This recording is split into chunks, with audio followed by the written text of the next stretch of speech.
Birthday to Kuchu Sana.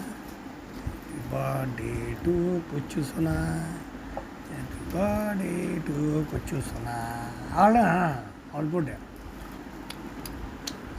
না ভালো হয়েছে ওদের 3rd ডিসেম্বর হ্যাপি বার্থডে কুচু সোনা 3rd ডিসেম্বর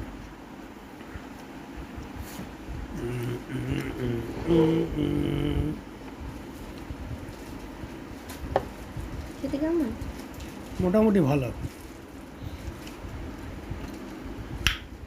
তুই কি খাবি রাজা? আমি মটন কারি, চিকেন কারি আর ভেজিটেবল চপ, গরম গরম একদম সেই লঙ্কা, শুকনো লঙ্কা দেওয়া একদম চপ, মানে যা যা হেভি রিচ আছে সেগুলো নিয়ে আসো।